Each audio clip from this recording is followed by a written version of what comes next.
Hello साथियों, नमस्कार। कैसे हो आप सब? तो आ गया हूँ मैं फिर से बीएससी का पार्ट थर्ड लेकर कार्बोहाइड्रेट का।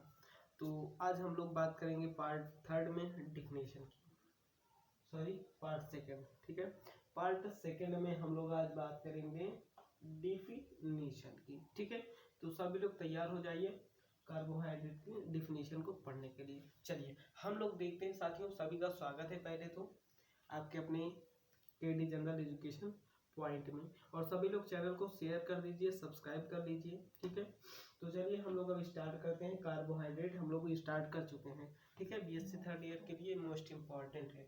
आइए हम लोग बात करते हैं यहाँ पे। चलिए, ऑल कार्बोहाइड्रेट्स आर क्या है? हाइड्रोक्सी एल्डिहाइड है। क्या है? हाइड्रोक्सी एल्डिहाइड हो सकते हैं, और क्या हो सकते हैं? पॉलीहाइड्रोक्सी कीटोन हो सकते हैं। जो कार्बोहाइड्रेट है वो एल्डिहाइड हो सकते हैं और कीटोन्स हो सकते हैं, पॉली एल्डिहाइड कीटोन्स हो सकते हैं। एज सब्सटेंस दैट प्रोडक्ट्स, और क्या हो सकते हैं? और वो क्या? एज सब्सटेंस दैट, जो कि प्रोडक्ट हैं दीज ऑन हाइड्रोलिसिस। किसके द्वारा? हाइड्रोलिसिस के द्वारा। ठीक है, ये इसकी परिभाषा हो गई। आई बात समझ में? क्या है परिभाषा? फिर से एक बार नोट कर लीजिए।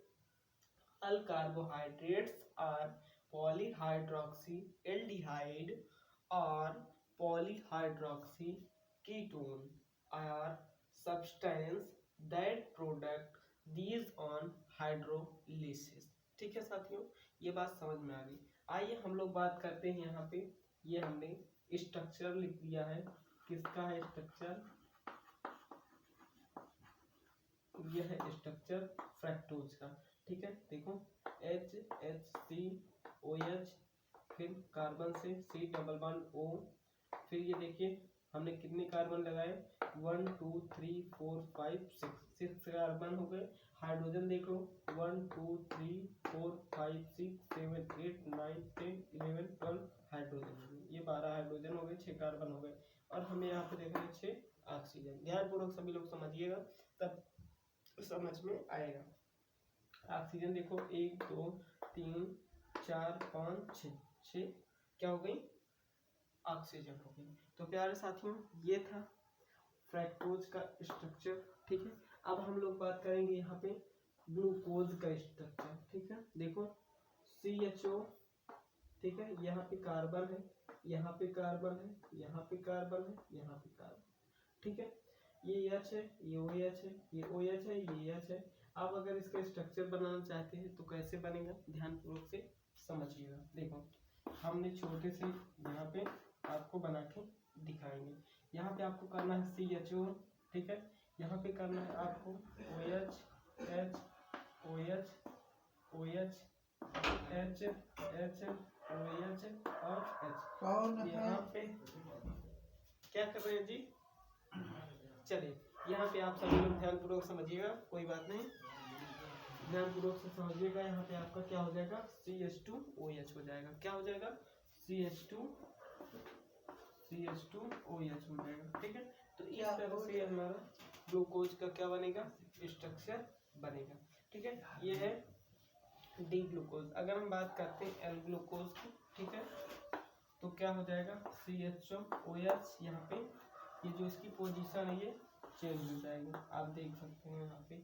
ठीक है, ये यहाँ पे देखो नहीं, फिर यहाँ पे देखो ये OH हो जाएगा, ये HOH HOH H, और यहाँ पे लास्ट में फिर वही हो जाएगा आपका CH2OH। ये है हमारा एल ग्लूकोज। ठीक है साथियों, अब हम लोग अगर बात करते हैं क्लासिफिकेशन ऑफ कार्बोहाइड्रेट की। किसकी बात करते हैं? क्लासिफिकेशन ऑफ कार्बोहाइड्रेट की। तो चलिए हम लोग आगे बात करते हैं क्लासिफिकेशन ऑफ कार्बोहाइड्रेट। चलो बच्चों देखो, यहाँ पे अब हम लोग दोस्तों बात करेंगे मोनोसेकेराइड, ओलिगोसेकेराइड और पॉलीसेकेराइड। ध्यानपूर्वक पढ़ना है, आराम से पढ़ना है, शांत मन से पढ़ना है। तो सबसे पहले अगर हम बात करते हैं मोनोसेकेराइड। मोनोसेकेराइड मतलब होता है सिंगल। ठीक है, मोनो मतलब क्या होता है? सिंगल। ठीक है, सिंगल मीन्स क्या होता है? Simple sugar. क्या होता है?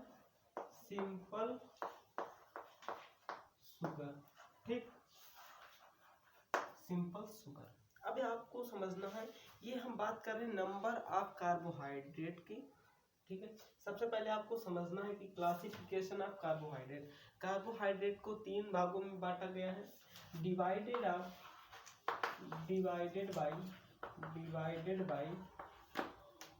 Bye 3 part. ठीक है, divided by 3 part, monosaccharide, oligosaccharide और पॉलीसेक्राइड। ठीक है साथियों, क्या हो गया? मोनोसेक्राइड, पॉलीसेक्राइड और ओलिगोसेक्राइड। ठीक है, अब हम बात करते हैं, अगर इनके आगे हम बात करें नंबर ऑफ कार्बोहाइड्रेट्स। ठीक है, तो ध्यानपूर्वक समझना, नंबर ऑफ कार्बोहाइड्रेट्स। ठीक है, नंबर ऑफ कार्बोहाइड्रेट्स के माध्यम से हम इसको अब क्लासिफिकेशन करेंगे इसका। ठीक है, तो यहाँ पे ध्यानपूर्वक समझना सभी को। ठीक है, क्या करना है?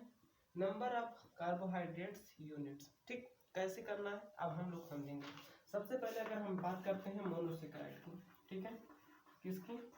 मोनोसेक्राइड की। ठीक है, तो ध्यानपूर्वक सब लोग समझिएगा। मोनोसेक्राइड साथ में वास्तव में होता क्या है? मोनोसेक्राइड का मतलब होता है, मैंने आपको बता दिया, सिंगल कार्बोहाइड्रेट, यानी सिंगल या सिंपल कार्बोहाइड्रेट। ठीक है, सिंगल सबसे पहली बात हो जाएगी, सिंगल मीन्स अकेला। ठीक है, उसके बाद क्या हो जाएगा? सिंपल। क्या हो जाएगा? सिंपल कार्बोहाइड्रेट,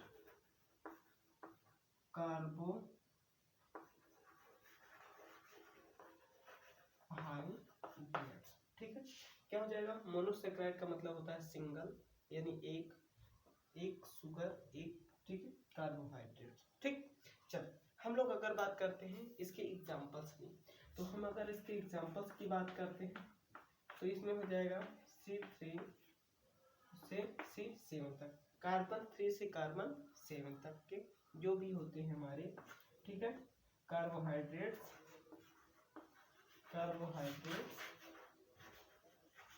ठीक है, वो क्या हो जाएंगे साथियों? वो हो जाएंगे मोनोसेक्राइड्स। ठीक, इतनी बात समझ में आ गई आप सभी को। अब हम बात करते हैं ओलिगोसेक्राइड की। ठीक है, नंबर 2 की बात करेंगे, ध्यानपूर्वक आप सभी को समझना है। चलिए साथियों, अब आपको ध्यानपूर्वक से समझना है ओलिगोसेक्राइड क्या होता है। ठीक है, तो मैं यहाँ पे बात करूंगा ओलिगोसेक्राइड।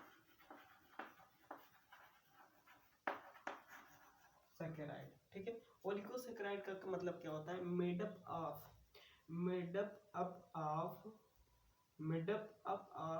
स्मॉल नंबर ऑफ, ठीक है, किससे मिलकर बना होता है? Small number of mono carbohydrate. ठीक है, ध्यानपूर्वक समझना क्या है इसकी definition. Made up of small unit, ठीक है, या आप कहें स्मॉल यूनिट, क्या, किसका स्मॉल यूनिट? मोनो, ठीक है, मोनोसेक्राइड, मोनोसेक्राइड कार्बोहाइड्रेट। ठीक है, कार्बोहाइड्रेट्स। ठीक है साथियों, तो ये था हमारा ओलिगोसेक्राइड। क्या होता है? यह स्मॉल यूनिट किसका? मोनोसेक्राइड का मिलकर क्या होता है? बना होता है। ठीक है, अब बात आपको समझना है यहाँ पे ओलिगोसेक्राइड का। इतनी बात समझ में आ गई। यूनिट क्या हो जाएगा इसका? अगर हम बात करते हैं इसकी यूनिट, तो 2 से लेकर 10 तक, ठीक है, क्या हो जाएगा इसका यूनिट? 2 से 10 तक के उसमें जो क्या होते हैं? ज्वाइंट होते हैं, जो एक दूसरे से जुड़े होते हैं। ठीक है, क्या होते हैं? ज्वाइंट, क्या होते हैं? टुगेदर, साथ साथ होते हैं, टुगेदर। और ये कैसा ओलिगोसेक्राइड कैसा कार्बोहाइड्रेट होता है? ये कॉम्प्लेक्स होता है। कैसा होता है? Complex carbohydrate. ठीक है, कैसा होता है? Complex carbohydrate. इतनी बात सभी को क्लियर हो गई होगी साथियों। आपको ध्यानपूर्वक समझना, ध्यानपूर्वक याद करते चलना है मेरे साथ अगर आप पढ़ रहे हैं तो। ठीक है, चलिए अगर मैं इसकी एग्जाम्पल्स की बात करता हूँ, ठीक है, आप भी पढ़ेंगे तो आपको याद होगा, मैं भी पढ़ रहा हूँ तो मुझे भी याद होगा। ठीक है, चलिए अगर हम इसकी एग्जाम्पल्स की बात कर लेते हैं तो इसमें एग्जाम्पल में आ जाएगा, क्या आ जाएगा, लैक्टोज। ठीक है, लैक्टोज समझ में आ रहा है सभी को, इसका एग्जाम्पल्स क्या हो जाएगा, लैक्टोज हो जाएगा। ठीक है साथियों, इतनी बात अगर आपको समझ में आ गई है तो बहुत अच्छी बात है। हम लोग बात करेंगे अब ट्राइसेकेराइड की। ठीक है, किसकी बात करेंगे, ट्राइसेकेराइड की, जिसमें 3 कार्बोहाइड्रेट्स की यूनिट क्या होते हैं, प्रेजेंट होते हैं। आइए हम लोग बात करते हैं ट्राइसेकेराइड्स।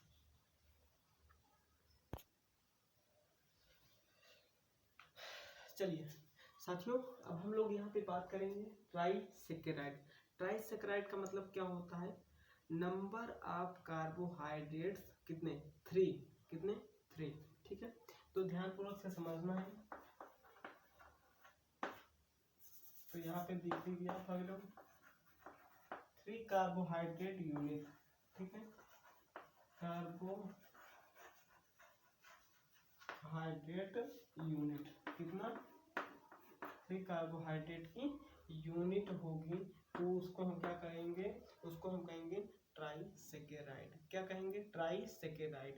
ध्यानपूर्वक से समझना है। अगर हम बात करते हैं इसकी एग्जांपल्स की, ठीक है, तो इसका एग्जांपल्स जो होगा आपको याद हो गया होगा, अगर नहीं याद हुआ है तो क्या होगा, STARCH, स्टार्च मीन्स होता है, अगर हम हिंदी में बात करें, मंड। किसमें पाया जाता है, राइस में पाया जाता है, और किसमें पाया जाता है, पोटैटो में पाया जाता है। ठीक है, तो ध्यानपूर्वक से आपको ये भी याद रखना है किसमें पाया जाता है, इसका हिंदी क्या होता है, और ये क्या, कितने, कौन सा सेकेराइड है, तो ट्राइसेकेराइड है। ठीक है, इतनी बात अगर आपको क्लियर हो गई है तो अब हम बात करते हैं पॉलीसेकेराइड की। ठीक है, अब हम बात करते हैं पॉलीसेकेराइड की। ठीक है, जिसमें नंबर ऑफ कार्बोहाइड्रेट्स क्या होंगे, अधिक होंगे। ठीक है, नंबर ऑफ कार्बोहाइड्रेट्स की जो यूनिट होगी वह क्या होगी, अधिक होगी। ठीक है, मोर होगी, 1 देन मोर। ठीक है, एक से अधिक होगी। ठीक है साथियों, क्या हो जाएगा, मैनी कार्बोहाइड्रेट्स यूनिट। तो हम बात करेंगे यहाँ पे मैनी कार्बोहाइड्रेट्स